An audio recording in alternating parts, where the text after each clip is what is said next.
सोचिए, आप एक नॉर्मल कॉर्पोरेट जॉब कर रहे हैं, अच्छी सैलरी, सेफ लाइफ, लेकिन दिल के एक कोने में कहीं से आवाज आ रही है कि तुम इससे ज्यादा कर सकते हो। यही हुआ मुदस्सिर शेख के साथ, जो एक पाकिस्तानी दुबई के अंदर कंसल्टेंट की जॉब कर रहा था।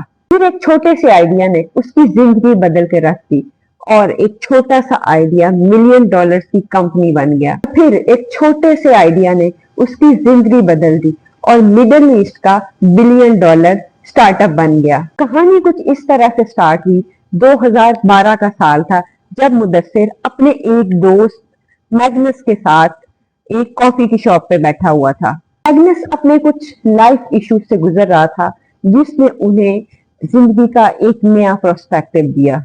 उनका प्रोस्पेक्टिव ये था कि लाइफ बहुत शॉर्ट है, जो करना है वो अभी से करो। उस टाइम दुबई के अंदर एक बहुत क्लियर प्रॉब्लम थी और वो प्रॉब्लम थी रिलायबल ट्रांसपोर्टेशन का ना मिलना। Taxi drivers late, no shows और कोई बुकिंग का प्रॉपर सिस्टम मौजूद नहीं था। मुदस्सिर के जहन में एक ख्याल आया कि क्यों ना एक ऐसी सर्विस बनाई जाए जो रिलायबल हो और ऑन टाइम हो।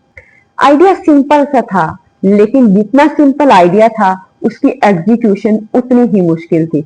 सो दोनों ने डिसाइड किया, अपनी जॉब छोड़ दी और फुल टाइम अपने स्टार्टअप में बिजी हो गए। पहली सवारी, करीम की पहली सवारी जो है वो कॉर्पोरेट क्लाइंट्स के लिए थी और इसका प्रोसेस टोटली मैनुअल था। जो राइड्स हैं वो मैनुअली बुक हुआ करती थी। पहले महीने बहुत ही कम लोग थे जिन्होंने राइड्स बुक कर की, लेकिन एक चीज ने सब कुछ चेंज करके रख दिया और वो था प्रोफेशनलिज्म। हुआ क्या कि क्लाइंट्स ने ट्रस्ट किया, जिसकी वजह से कॉर्पोरेट बुकिंग मिलने लग गई और स्लोली स्लोली राइड्स बुकिंग बढ़ना स्टार्ट हो गई। 2015 के अंदर करीम ने डिसाइड किया कि अब पाकिस्तान के अंदर लॉन्च होगा।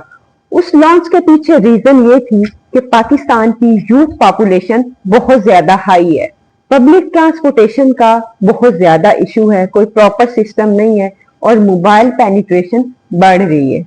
करीम ने लोकल मार्केट के लिए Urdu speaking call centre, cash payment और रिक्शा कैटेगरी लॉन्च की, जिसका रिजल्ट क्या हुआ कि लोगों ने ऐप डाउनलोड करना स्टार्ट कर दी और वर्ड ऑफ माउथ बहुत तेजी से स्प्रेड हुआ। करीम की उबर के साथ जंग। 2016 में उबर ने पाकिस्तान के अंदर एंट्री की।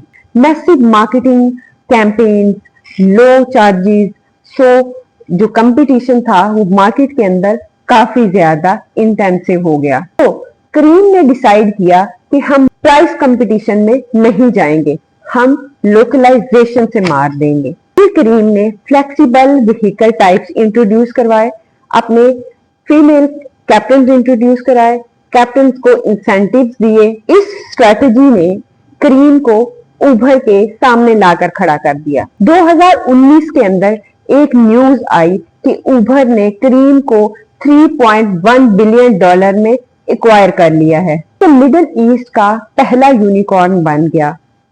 फाउंडर्स ने अपने लोगों को ये मैसेज दिया कि ये सिर्फ एक कंपनी का नहीं, पूरे रीजन का सक्सेस है। सो इस केस से फाउंडर्स के लिए कुछ मैसेजेस हैं, चलें देखते हैं कि वो मैसेजेस क्या हैं। मार्केटिंग की समझ या मार्केट की समझ फंडिंग से ज्यादा इंपॉर्टेंट है। करीम ने पाकिस्तान और मीना के लिए अपनी सर्विस कस्टमाइज की according to the market. Adopt करो वरना मारे जाओगे।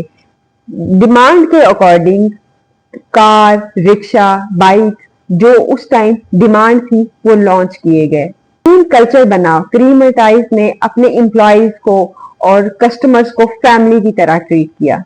तो करीम की कहानी हमें ये सिखाती है कि एक स्टार्टअप या कंपनी तब सक्सेसफुल होता है जब आप मार्केट की डिमांड को समझते हुए उसके अकॉर्डिंग अडेप्ट करते हैं, चेंज लेके आते हैं। और सबसे बड़ी बात, पाकिस्तान के जो फाउंडर्स हैं वो ग्लोबल लेवल पर सक्सेसफुल हो सकते हैं, जरूरत सिर्फ पहला कदम उठाने की है। तो अगर आज की कहानी से आपको कुछ सीखने को मिला तो इस वीडियो को लाइक करें, चैनल को सब्सक्राइब करें और अपने दोस्तों के साथ शेयर करें। हो सकता है कि अगला लेसन, अगला चैप्टर आपकी जिंदगी बदल दे।